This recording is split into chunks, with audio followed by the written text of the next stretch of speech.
Two giant mastiffs that nobody wanted surrendered together and passed over for 308 days, sat in a shelter as a package deal the whole town kept walking past.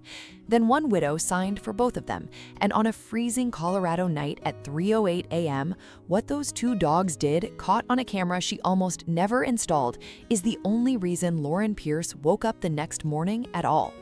Lauren Pierce was 41 years old and lived alone at the end of Upper Bear Creek Road, in the Pines just west of Evergreen, Colorado.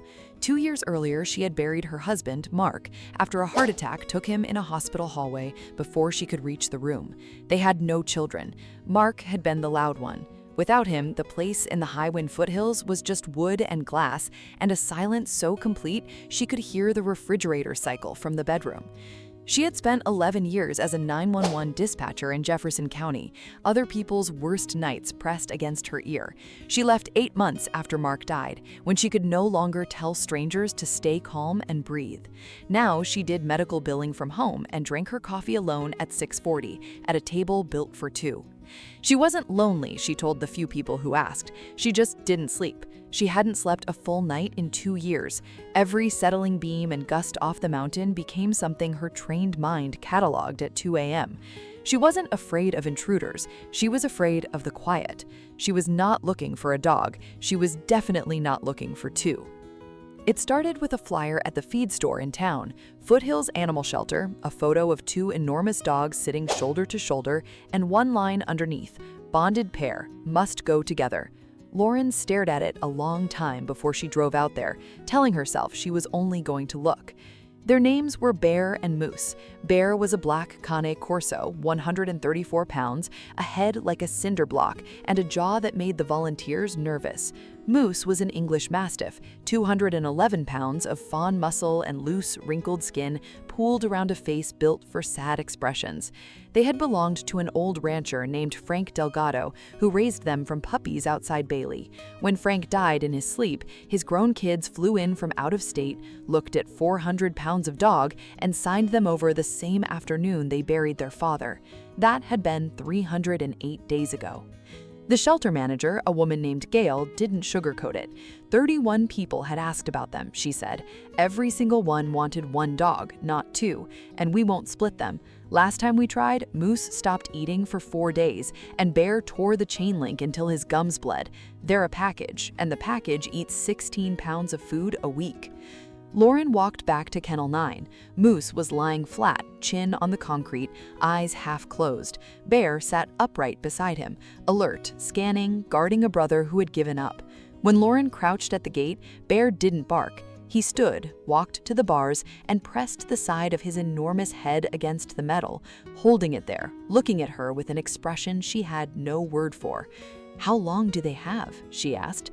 Gail was quiet a second too long. Lauren signed the papers that afternoon. The first 3 days were chaos. Moose cleared a shelf of Mark's old books with one swing of his tail. Bear walked the perimeter of every room before settling, nose to every baseboard.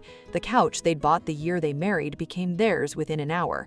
Moose claimed the left side and sank it 4 inches. Bear took the middle. Lauren got a cushion at the end, and only if she sat down before they did. They had rules she didn't understand yet.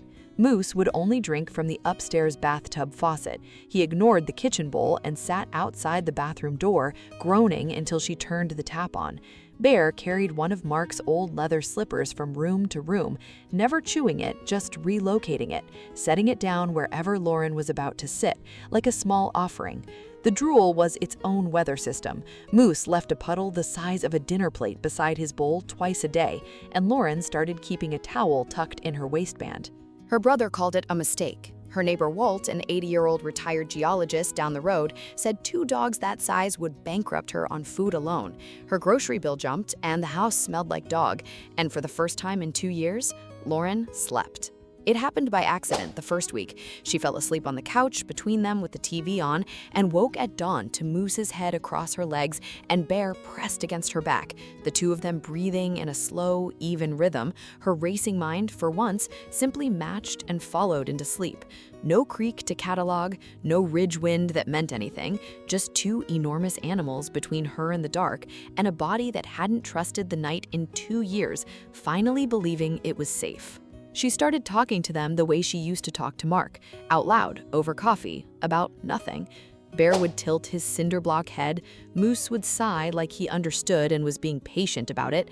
Some stories don't need a crisis to matter, but this one has one coming, and you'll want to be here for it.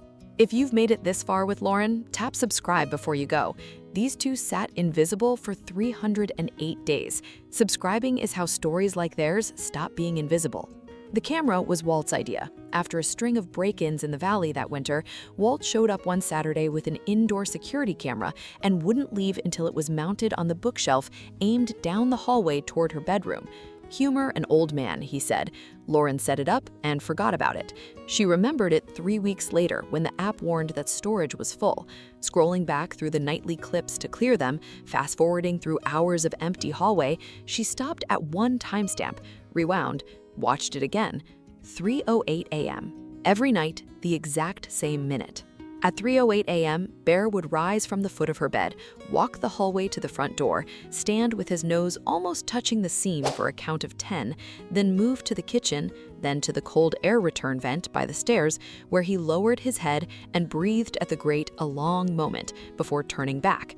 Moose followed 30 seconds behind, slower, the big fawn body moving through the dark like a tide, ending every circuit by standing in her doorway just long enough to watch her chest rise and fall. Then both returned to their spots and slept. Every night, 3:08. For weeks, she had slept straight through it, never knowing two giants she'd rescued were walking guard over a woman who once walked guard over an entire county by telephone.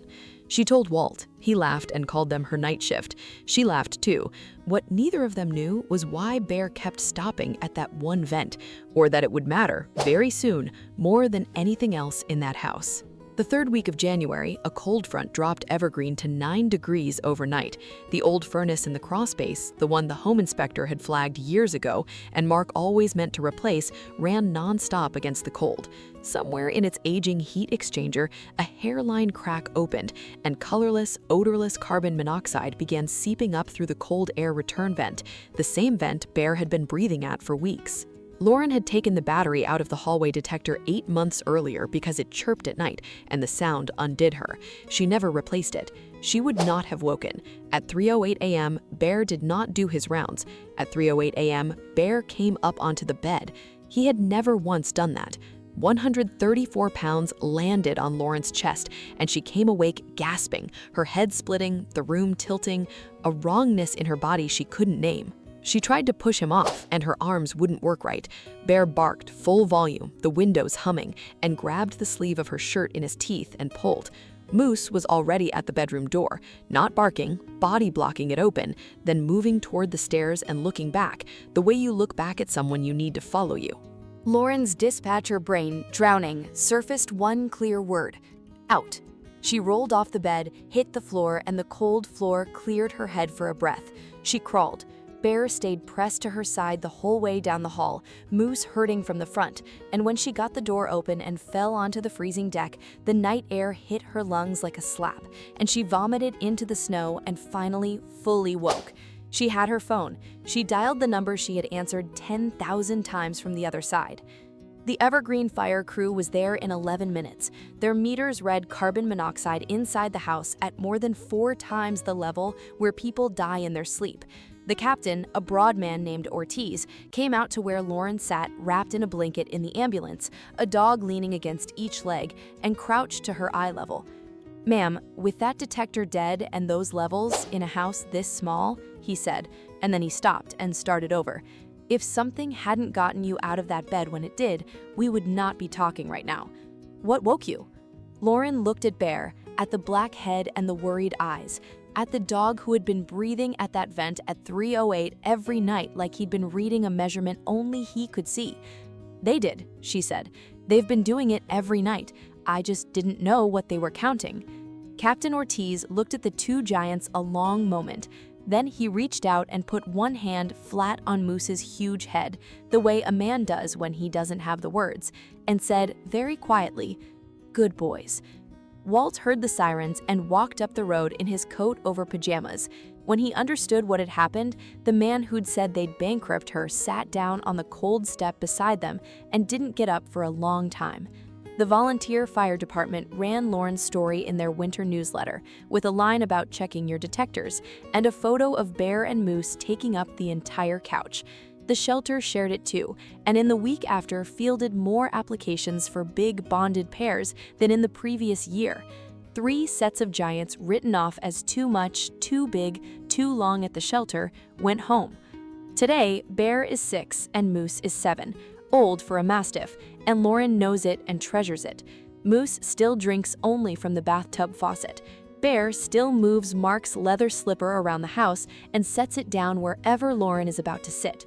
The drool is still a daily weather event. The couch is still theirs, and Lauren still gets the end cushion, and only if she sits first. She replaced the furnace, she put detectors in every room, and every night, a little before 3:08, she is already half awake, just to listen for the soft thud of a big body rising, the click of nails on the hallway floor, the slow tide of Moose moving through the dark. The night shift, Walt still calls them. She doesn't catalog the creaks anymore. She just listens for her dogs and sleeps. We like to believe we rescue them. We sign the papers, we buy the food, we tell ourselves we saved their lives. But sometimes the animal the whole town walked past for 308 days has been counting something the rest of us are too busy or too broken to notice. Sometimes the ones nobody wanted are the only ones still awake at 3:08, keeping watch over the people who forgot how to keep watch over themselves. Did Lauren rescue those 2 giants that night, or had they been rescuing her all along? Tell me what you think in the comments. And if a dog the world gave up on ever walked into your life and changed it, say their name below. Someone scrolling tonight alone in a too quiet house needs to read it.